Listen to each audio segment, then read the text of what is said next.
నమో తస్స భగవతో అర్హతో సమ్మా సంబుద్ధస్స. విశుద్ధి మార్గంలో మనము కర్మస్థానాన్ని గురించి చెప్పుకుంటూ ఉన్నాం.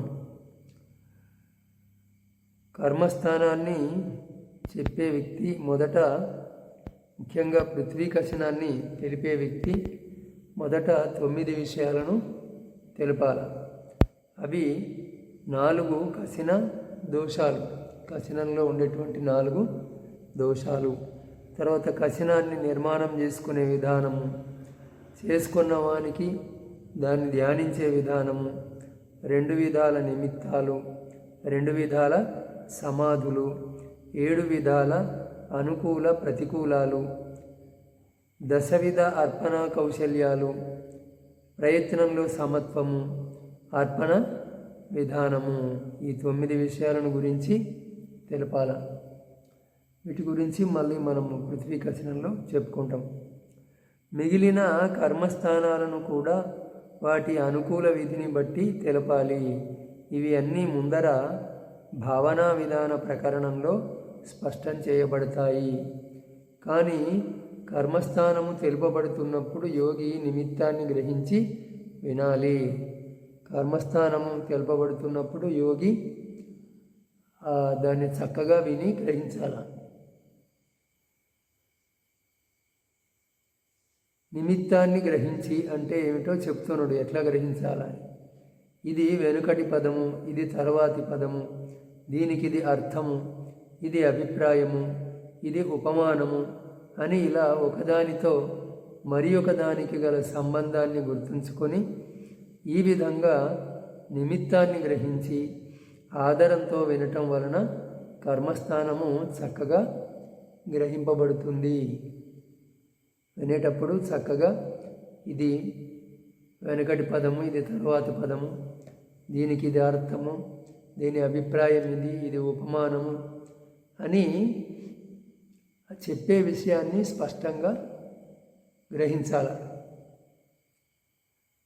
ఈ విధంగా వినటం వలన ఆదరంతో అంటే శ్రద్ధతో, ప్రేమభావంతో వినటం వలన కర్మస్థానం చక్కగా గ్రహింపబడుతుంది. అట్లా చక్కగా గ్రహింపబడిన కర్మస్థానం వల్లనే లక్ష్యాన్ని పొందగలుగుతాం, కానీ లేకపోతే పొందలేము. ఇది గహేత్వ అనే పదానికి వ్యాఖ్యానము. ఇంతవరకు వెనుకటి పాఠంలో వచ్చిన కళ్యాణమిత్తం ఉపసంకమిత్వ అత్తనో చర్యానుకూలం చెత్తాలీసాయ కమ్మఠానేసు అన్యతరం కమ్మఠానం గహేత్వ. ఈ వాక్యంలోని పదాలు అన్ని విధాలుగా వ్యాఖ్యానింపబడినాయి. అంటే ఇప్పుడు చెప్పుకున్న పాలి వాక్యాన్ని, అందులోని పదాలను విపులంగా వ్యాఖ్యానించటము అయిపోయింది. కళ్యాణమిత్తం ఉపసంకమిత్వ అంటే కళ్యాణమిత్రుని దగ్గరగా వెళ్ళి, అత్తనో చర్యానుకూలం తన స్వభావానికి అనుకూలమైనటువంటి, చెత్తాలీసాయ కమ్మఠానేసు 40 కర్మస్థానాలలో తన స్వభావానికి అనుకూలమైనటువంటి ఏదైనా ఒక కర్మస్థానాన్ని గ్రహించి అన్నదాని వ్యాఖ్యానము పూర్తిగా ముగిసింది. సాధుజనుల ప్రమోదం కొరకు రచింపబడిన ఈ విశుద్ధి మార్గంలోని సమాధి భావనాధికారంలో కర్మస్థాన గ్రహణ వర్ణనము అనే 3వ భాగము సమాప్తము.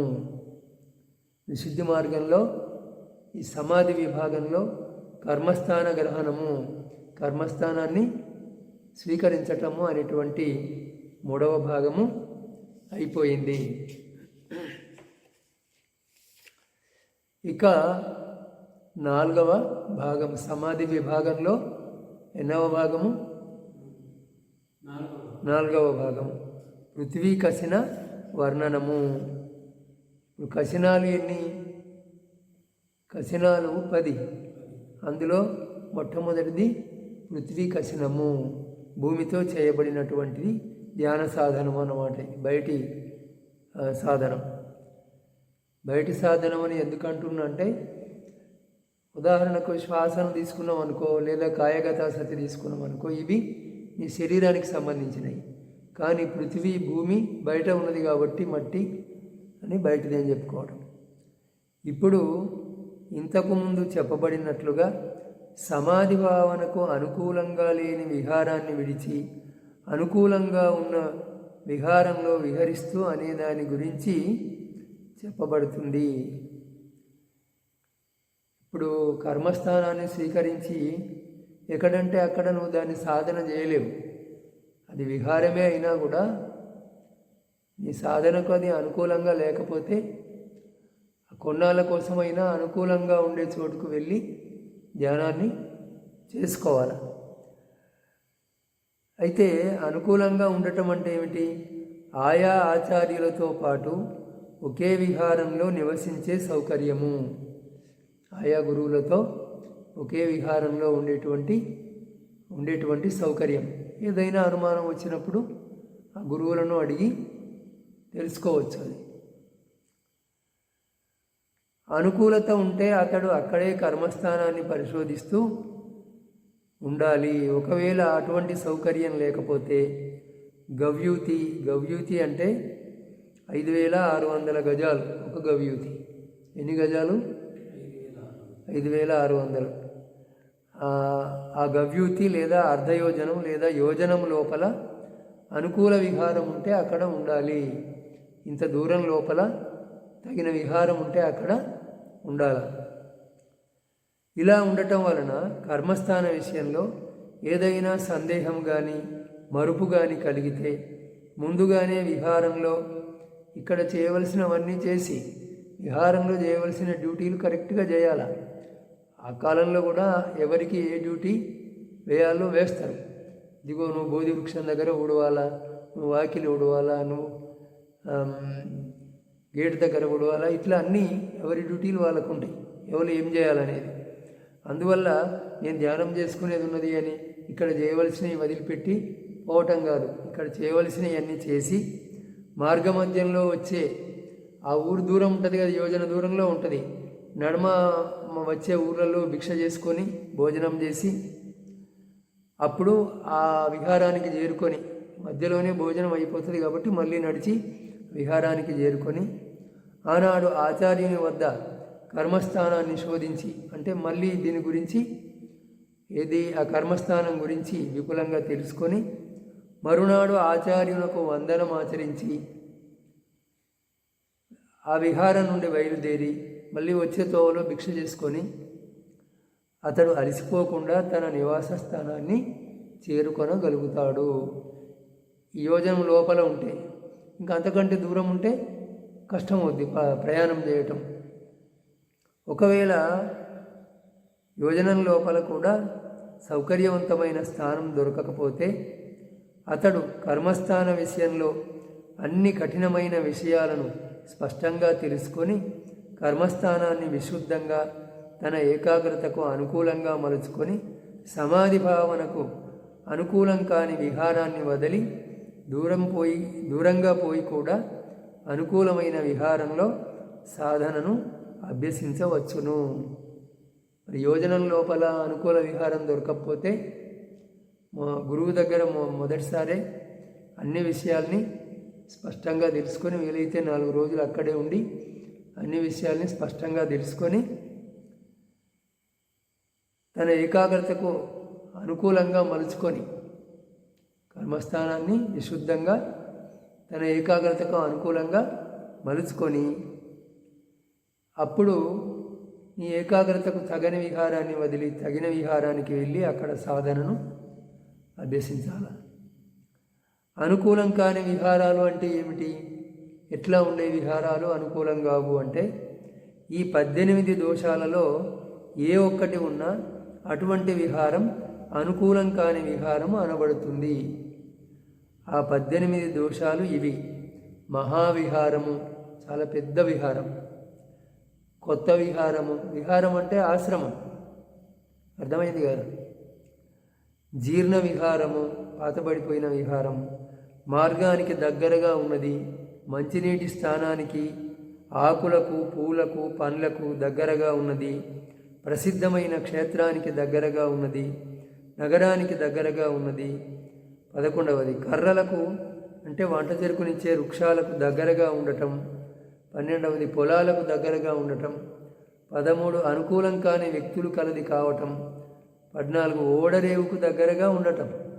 15 పొరుగు దేశానికి సమీపంలో ఉండటం. 16 రాజ్యపు సరిహద్దులో ఉండటం. 17 అననుకూల విహారం. 18 కళ్యాణ మిత్రులు దొరకకపోవటం. ఈ 18 దోషాలలో ఏ ఒక్కటి ఉన్నా ఆ విహారము అనుకూలం కానిది అనబడుతుంది. అటువంటి చోట సాధనను అభ్యాసము చేయకూడదు. ఎందుకంటే 1వది అయిన మహావిహారంలో, అది పెద్ద విహారము, అనేక మంది నానా రకమైన అభిరుచులు గల భిక్షువులు నివసిస్తూ ఉంటారు. స్వభావాలు ఒక రకంగా ఉండవు కదా, ఒక్కొక్క మనిషి ఒక్కో రకంగా ఉంటాడు. అందువల్ల వీళ్ళు ఇది చేయాలా ఇది చేయొద్దు అని వివాదము పెట్టుకుంటూ ఉంటారు, వాదాలు చేసుకుంటూ ఉంటారు. వారు పరస్పరము విరుద్ధంగా నడుచుకుంటూ చేయవలసిన వాటిని చేయరు, చేయవలసిన పనులను చేయరు. ఏం పనులు? విహారంలో చైత్యం వద్ద, బోధివృక్షం వద్ద ఉడవటము, కుండలలో నీటిని నింపటము మొదలైనవి. ఇవి అక్కడ పనులు చేయరు. అందువలన బోధివృక్షపు ఆవరణ మొదలైనవి ఊడవకుండా ఉండిపోతాయి. స్నానం చేయడానికి, కాళ్ళు చేతులు కడుక్కోవడానికి, తాగడానికి కూడా నీటిని నింపరు. ఇట్టి స్థితిలో భిక్షాటన చేయవలసిన గ్రామంలో భిక్షాటన చేసుకోవటానికని బయలుదేరుతూ చేయవలసినవి చేయబడలేదని, లేక కుండ ఖాళీగా ఉన్నదని తెలిస్తే అతడు ఆ పనులు చేయవలసి ఉంటుంది. ఏమేంటిది? ఈ పనులు చేయకుండా మిగిలిపోయినాయి అని నీకు తెలిసినప్పుడు నువ్వు దాన్ని చేయాలా. ఎవరికి తెలిస్తే వాళ్ళు చేయాలి, అది నియమం. మరి భిక్షకు వెళ్ళాలా అనుకున్నప్పుడు కనుక ఇవి చూస్తే చేయకుండా పోవాలంటే మనసు ఒప్పదు, చేసిపోతే భిక్షకు సమయం అయిపోతుంది. ఇట్లాంటి ఇబ్బందులు ఉంటాయని చెప్తూ ఉన్నాడు. ఆలస్యంగా భిక్షకు పోతే ఏమీ దొరకదు. ఏకాంతంగా ధ్యానానికి కూర్చున్నప్పుడు కూడా అనేక రకాల వ్యక్తులు ఉంటారు కదా, కొత్తగా వచ్చిన వాళ్ళు, భిక్షువులు. కాబట్టి ఎంత చెప్పినా మానవుల స్వభావం అంతే ఉంటుంది. బిగ్గరగా మాట్లాడటం, ధ్యానానికి కూర్చున్న వాళ్ళకు ఆటంకం చేయటం, కావాలని కాదు, వాళ్ళ మూడ్లో వాళ్ళు గట్టిగా మాట్లాడుతుంటే కూర్చున్న వాడికి కష్టమవుద్ది. అట్లా చేయటము, సంఘపు పనుల వలన అతని చిత్తము చంచలమవుతుంది. ఇట్లా ఇతరులు ఇట్లా చేయటం వల్ల ధ్యానం చేసుకునేవాడికి ధ్యానము భంగమైపోతుంది. అందువల్ల మహావిహారము తగినది కాదు. కానీ ఎవరి డ్యూటీ వాళ్ళు సక్రమంగా చేసి అల్లరి లేకుండా ప్రశాంతంగా ఉన్నట్టయితే అటువంటి మహావిహారంలో కూడా ధ్యానము చేసుకోవచ్చు. ఇక కొత్తగా నిర్మింపబడిన విహారంలో అనేక నిర్మాణ కార్యాలు చేయవలసి ఉంటుంది. కొత్తగా నిర్మాణం అవుతుంది అనుకో, కొత్తగా నిర్మాణం అయింది, ఇంకా కొన్ని పనులు మిగిలిపోయినాయి. అటువంటి పనులన్నీ చేయవలసి ఉంటుంది. చేయకపోతే ఇతర భిక్షువులు ఏమంటారు? నువ్వెందుకు చేయవు, నువ్వు సోమరిగా ఎందుకు కూర్చున్నావు అని అంటారు. ఇక ఏ కొత్త విహారంలోని భిక్షువులైనా ఆయుష్మాన్ సుఖపూర్వకంగా శ్రమణ ధర్మాన్ని పాలించు, ఈ నిర్మాణపు పనులు మేము చేస్తాము అంటే అటువంటి కొత్త విహారంలో ఉండవచ్చు. ఈయన ధ్యానం మీద చాలా శ్రద్ధ కలిగినటువంటి భిక్షువు అని తెలిసి ఇతర భిక్షువులు ఇతన్ని ఆయుష్మాన్ నువ్వు చక్కగా ధ్యానం చేసుకో, ఈ పనులన్నీ మేము చూసుకుంటాము అని అంటే అటువంటి చోట చక్కగా ధ్యానం చేసుకోవచ్చు.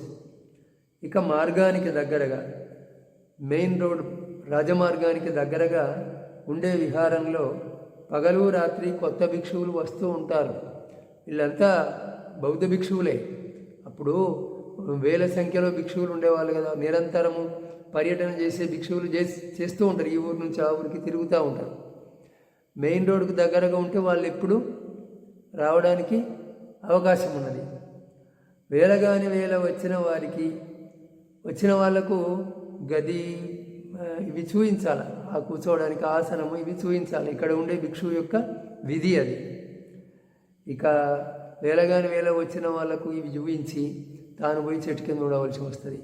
తన నివాసం వాళ్ళకిచ్చి తాను పోయి చెట్టు కింద ఉండవలసి వస్తుంది, లేకపోతే బండ మీద ఉండవలసి వస్తుంది. మరునాడు కూడా ఇంకో కొత్త భిక్షువు వస్తే అప్పుడు కూడా అంతే జరుగుతుంది. ఇలా జరగటం వలన ధ్యానానికి సమయము దొరకదు. కానీ ఎక్కడ కొత్త భిక్షువుల సమ్మర్దం ఉండదో ఆ చోట ఉండవచ్చు.